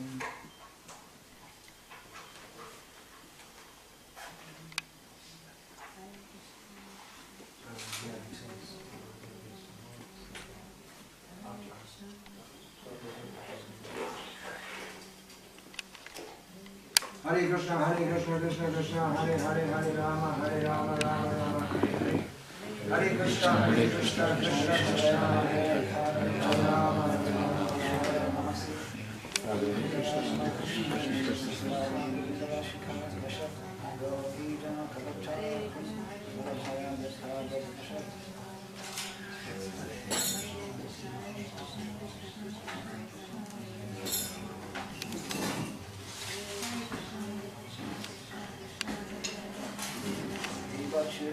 Shandaram Abhipayatya Vipayate Vipri Tasamana Dharma Yastadrik Eva Hisha Vishnutaya Vipati Govindam Advisham Tamaham Bhajami.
Idam Achyutaya Idam Namama Om Svaha Idam Narayanaya Idam Namama Om Bhurbuva Svaha Idam Anantaya Idam Namama.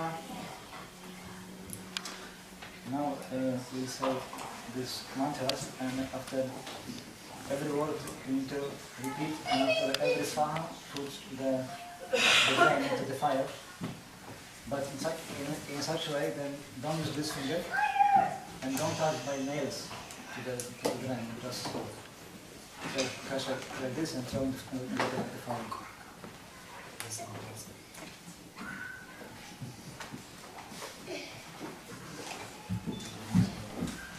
Om Adhyana Timirandasya Gyananjana Shalakaya Chakshur Unmilitam Yena Tasmai Shri Gurave Namaha Svaha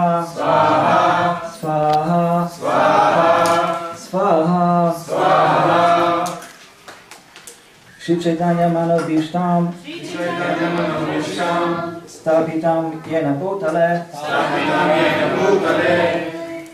Swayam Rupa Kada Mahyam Tadati Svapadantikam Svaha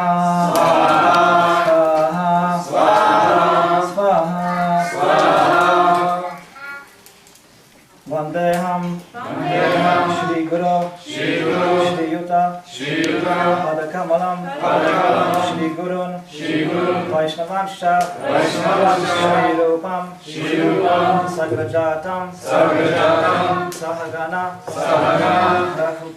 Rafuganatam Vitam Tam Sajivam Sadvaitam Savadutam Parijana Sahitam Krishna Chaitanya Devam Shri Radha Krishna Padam Sahagana Lalita Shri Vishakhan Vitamshta Svaha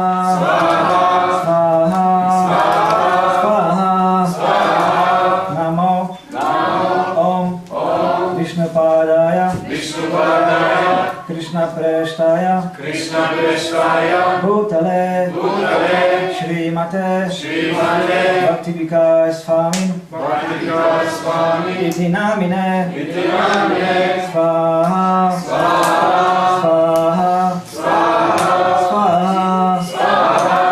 Nama Om Vishnu Padaya Krishna Preshtaya Bhutale Shrimate Bhakti Vedanta Svami Iti namine Namaste Sarasvate Deve Gauravani Pracharine Nirvishesha Shunyavadi Paschatya Deshatarine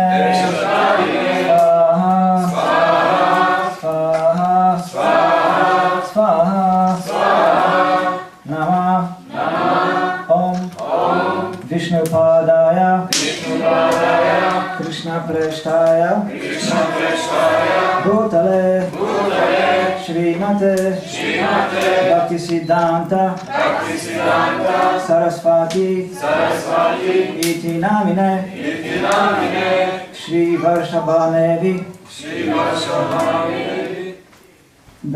Daitaya Kripabdaye Krishna Sambandha Vidyana Daine Prabhave Namaha Madhurya Jvala Pramadya Shri Rupanuga Bhaktida Shri Gaura Karuna Shakti Vigrahaya Namostute Namaste Gauravani Shri Murtaye Dinatarine Rupanuga Viruddha Pasidanta Vanta Charine Svaha Svaha Svaha Namo Gaura Kishoraya Sakshat Vairagyamurtaye Vipralamba Rasambodhe Padam Bhujaya Te Namaha Svaha Svaha Svaha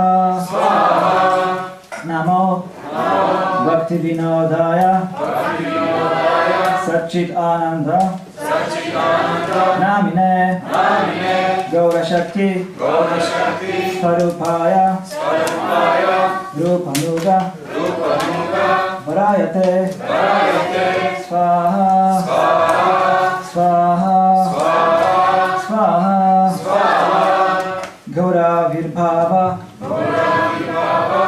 Bhumestham Nirdeshta Satjana Priyaha Vaishnava Sarva Bhaumaha Shri Jagannathaya Te Namaha Svaha Svaha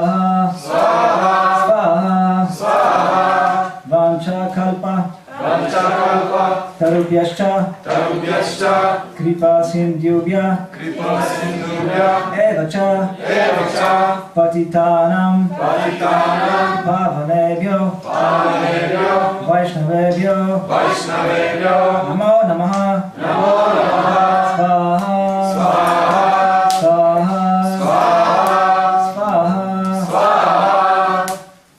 Namo Mahavadanyaya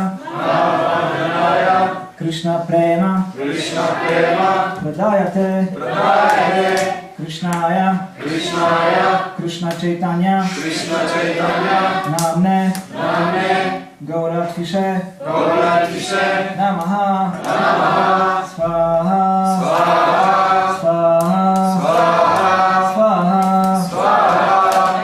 Panchatattvatmakam Krishnam Bhaktarupa Sarupakam Bhaktavataram Bhaktakyam Namami Bhaktashaktikam Svaha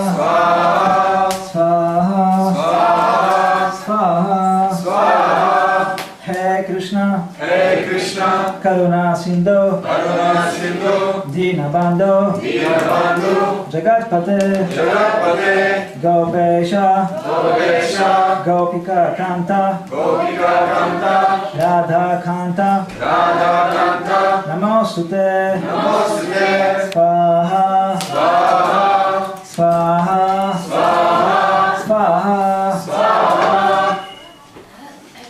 Jayatam, Surato, Pangur, Mama Manda Matergati,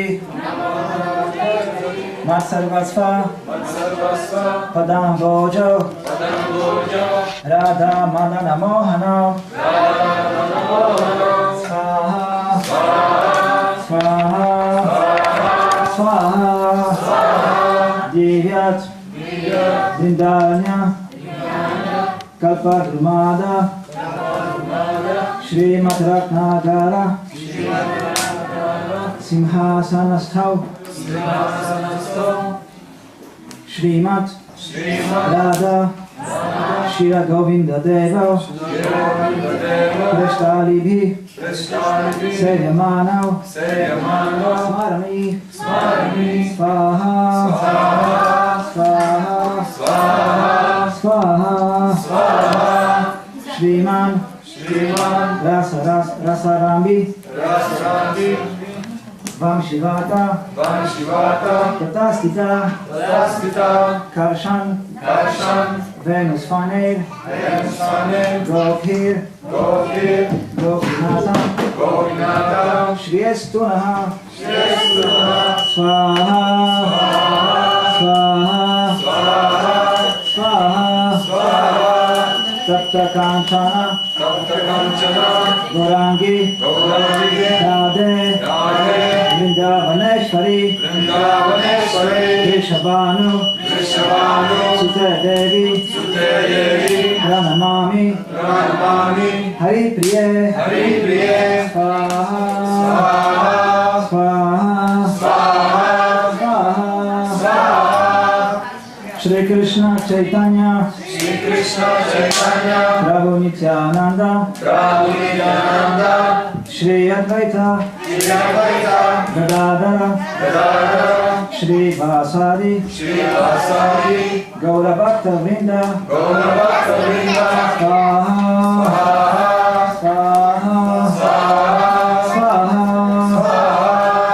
Om Hare Krishna, Hare Krishna, Krishna Krishna, Hare Hare, Hare Rama, Hare Rama, Rama Rama, Hare Hare, Swaha, Swaha.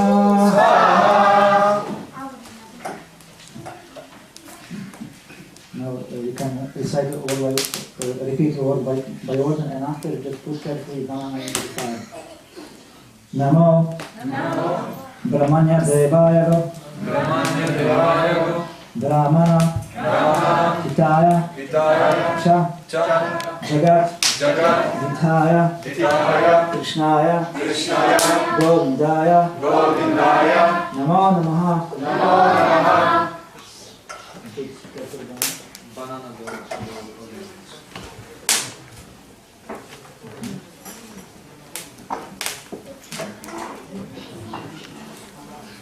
Om Purnamada Purnamidam Purnat Purnamudachyate Purnasya Purnam Adaya Purnameva Vashishyate. Om Dyak Shanti Antariksham Shanti Prithvi Shanti Apaha Shanti Vaya Shanti Teja Shanti Oshadaya Shanti Loka Shanti Brahmana Shanti Vaishnava Shanti Shanti Astu Dhritir Astu. Om Shanti Shanti Shanti. Now we can continue with Kirtan, and I will put this part on everybody else forehead.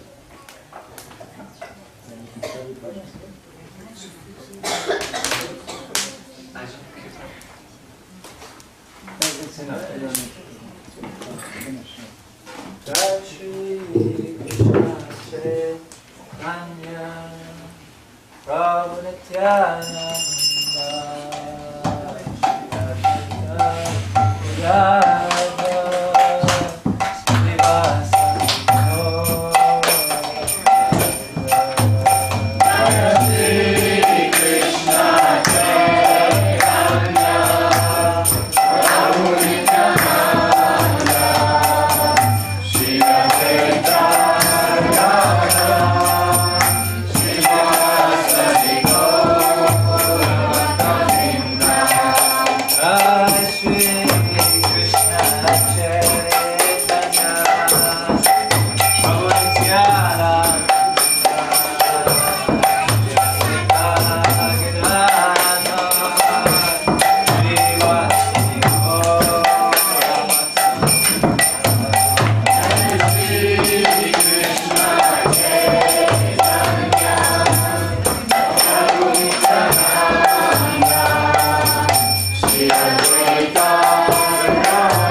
Krishna, Hare Hare, Hare Rama, Rama Rama, Hare Hare.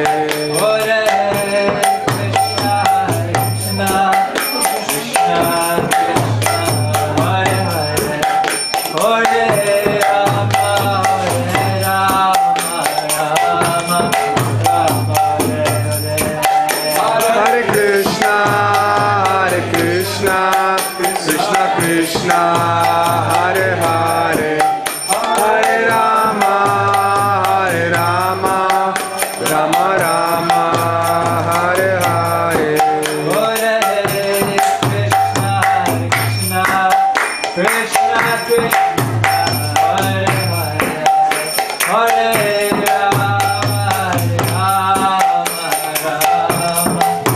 Rama Hare Hare. Hare Krishna, Krishna Krishna, Hare Hare, Hare Rama, Rama Rama, Hare Hare. Hare Krishna, Krishna Krishna, Hare Hare, Hare Rama, Rama Hare Hare. Hare Krishna, Krishna Krishna, Hare Hare, Hare Rama, Rama Rama, Hare Hare. Hare Krishna, Krishna Krishna, Hare Hare, Hare Rama, Rama Hare Hare. Hare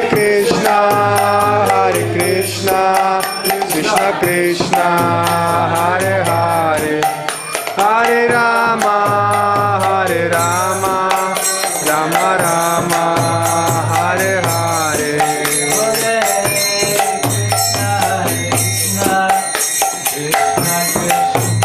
Hare Hare, Hare Rama, Rama Hare Hare. Hare Krishna, Krishna Krishna, Hare Hare, Hare Rama, Rama Rama, Hare Hare. Hare Krishna, Krishna Krishna, Hare Hare, Hare Rama, Rama Hare Hare.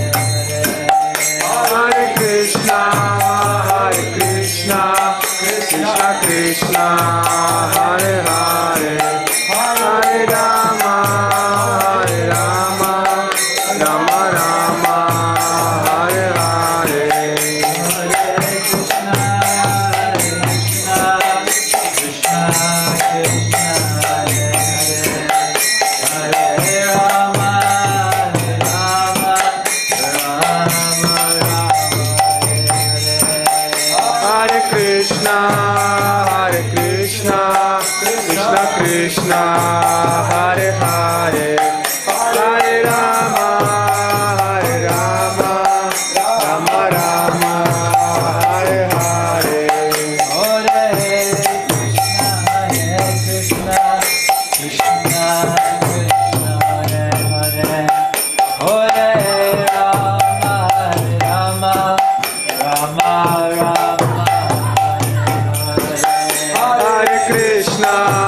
Hare Krishna, Krishna Krishna, Hare Hare, Hare Rama, Rama Rama, Hare Hare. Hare Krishna, Krishna Krishna, Hare Hare, Hare Rama,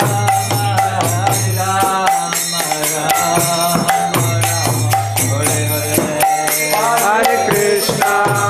Hare Krishna, Krishna Krishna, Hare Hare, Hare Rama,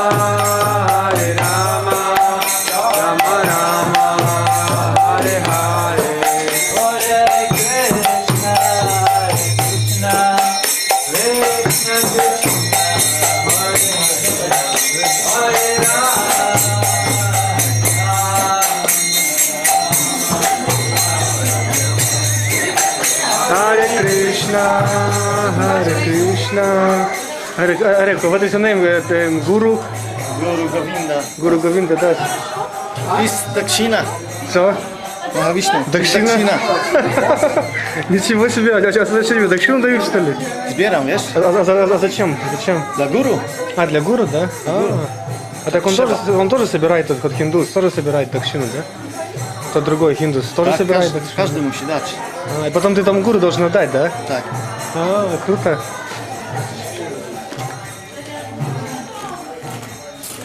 Actually, this Hindu today I told him that your name probably gonna be. What your letter your name? K. He say K. I say Keshava probably. And actually it was Keshava. Yeah. You are a guru now. Yeah. You're a guru, you changed now. Yeah. Today I made video 2 hours 16 minutes, and I already finishing. Where are you actually at? You film it. I put it on YouTube channel. We have a YouTube channel, so it will be everything on YouTube. Okay, so Hare Krishna. Let's finish.